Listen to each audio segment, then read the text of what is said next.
if you watch a lot of beauty YouTube videos, you'll probably know that there is an incredible amount of hype surrounding so many products on YouTube. And I feel like whereas before the hype used to be with magazine editors and people like that, and they were normally quite high-end products, because there are so many beauty gurus making videos on YouTube, it kind of ends up being the it product of the time. So there'll be a product that everyone's raving about for a while, and then they'll move on to something else, and I feel like you can kind of get sucked in and really want to try all these amazing new products that everybody's raving about. But being a beauty YouTuber, I have tried all of them, and I tend to feel like so many of them are very much overhyped. Meaning they get kind of talked about a lot and raved about, but they might not necessarily be that amazing. Now, obviously, this does depend on personal taste and on things like your skin type, your colouring, and all sorts of things like that. But I've got quite a kind of interesting little mixture down here of products, I think, and I'll just get started with them. So the first one, and this is the only skincare item I've got in here, is the Origins Brighter by Nature pads. These are high potency fruit acid pads that I'll show you what they look like. I've not got many left because I've been using them, just trying to use them up. But these are raved about by a lot of people on YouTube. I think I saw a video where Tanya Pixie Two was raving about them, and I know that Holly from the Yummy Mummy Beauty blog adores these, but I just feel like they don't really do much. Maybe it's my skin, and my skin is quite hardy, but I feel like they don't really make that much difference to my skin. I don't feel like my skin's exfoliated, and I definitely feel like I need to continue using a scrub when I'm using this, which isn't a particularly great idea. So yeah, that's that. Then the other thing is as well, these are very, very expensive. They're around £30, and they were a complete waste of money in my opinion, so thumbs down for that. But I did do a review of what I thought these were quite similar of, so I'll link that in the description box for you to go and have a look at. Then I've got one face product here actually, well, one foundation anyway, and it's the Estee Lauder Double Wear Light. Now I know that a lot of people rave about the Estee Lauder Double Wear, but I tried that and I really didn't like it, and I never purchased it. I did, however, try the Estee Lauder Double Wear Light, and I bought this. And it's hard to find negative reviews about this, but I kind of feel like it's just a very overhyped product. It's very mediocre. It's not particularly long lasting. It's not particularly amazing. The shade range is really off, and it is incredibly expensive, so I wouldn't repurchase that. And it is something that you definitely want to give a good try before you buy. Then I have two primers. The first one was really hyped about when it first came out, and it's the L'Oreal Studio Secrets Professional Smoothing Resurfacing Primer. It looks like this, and it's kind of that kind of pink air whipped consistency. And the reason I think this is just overhyped is it has a very heavy feeling on the skin. Once you put it on, you think, oh, this feels really light and airy, but you can feel it sitting on your skin. It just kind of sits there, and I don't think my makeup lasts that much longer with it. It does help diminish the look of pores, but I really don't like how it sits on the skin. So, but I must say as well that even though these are products that I'm kind of saying aren't worth the hype, I'm not saying that they're terrible products. So don't think that, I'm trying to say that they're a really awful product. That's not what I'm saying. I'm just saying that I don't think they deserve all the hype that they got. Then we have the Smashbox Photo Finish Oil Free Primer. I did a blog post about this, so I will link that in the description box as well. But again, very silicone-y. It doesn't really make that much difference to your skin. I won't go into too much detail because, like I said, if you are interested, then go and read the blog post. But very overhyped. And I remember when I first started watching beauty videos, Miss Glamorazzi was raving about it, and I thought, oh, I must try it. And then I tried it, and I was kind of like, overhyped. I'm just gonna have a drink of water. Okay. Next, we have two mascaras. One's quite expensive, one's a lower end mascara.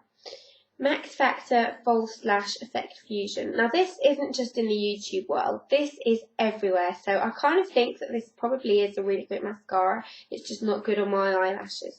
But this gets raved about everywhere. Makeup artists, magazine editors, everyone loves it. And particularly everybody loves the brush. And it is the same as the CoverGirl mascara.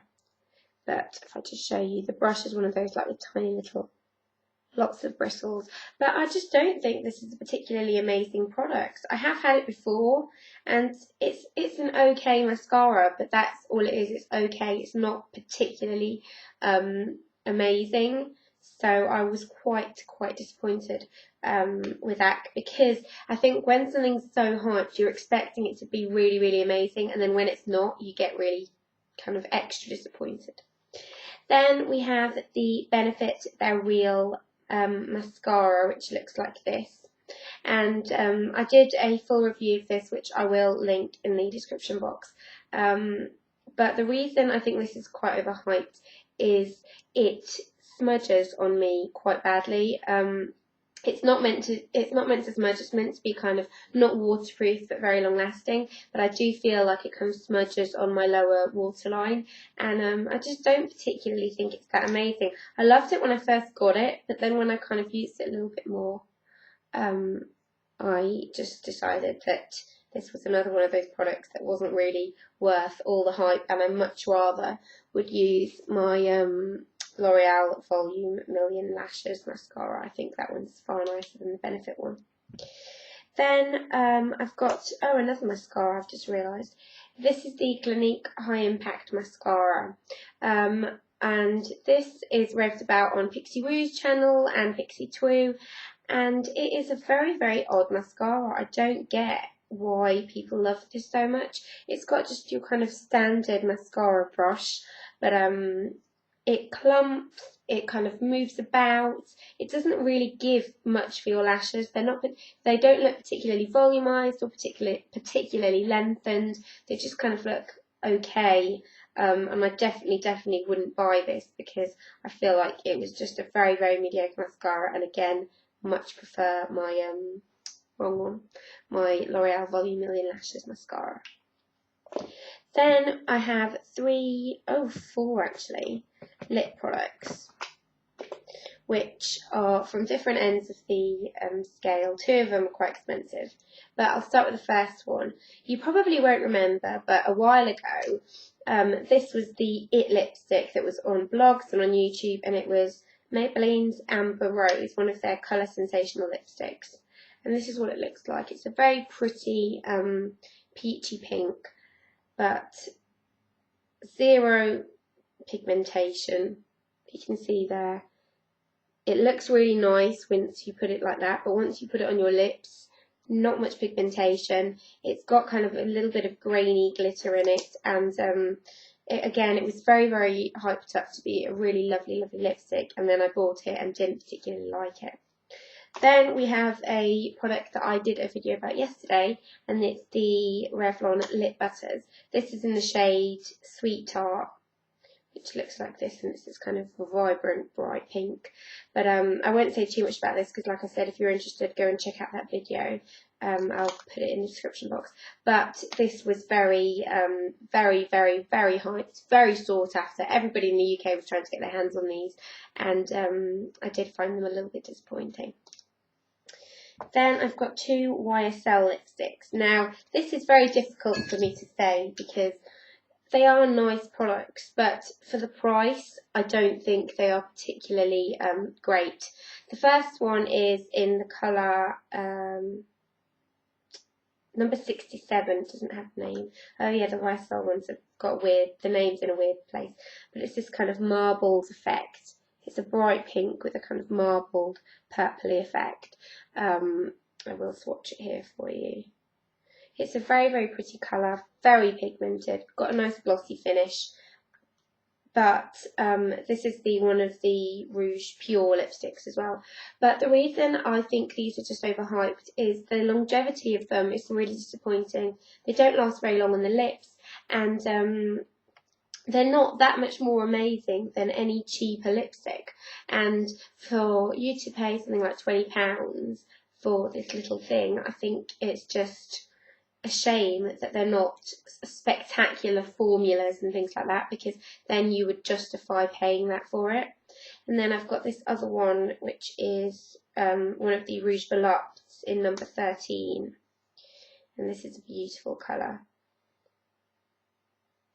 Really kind of peachy and lovely.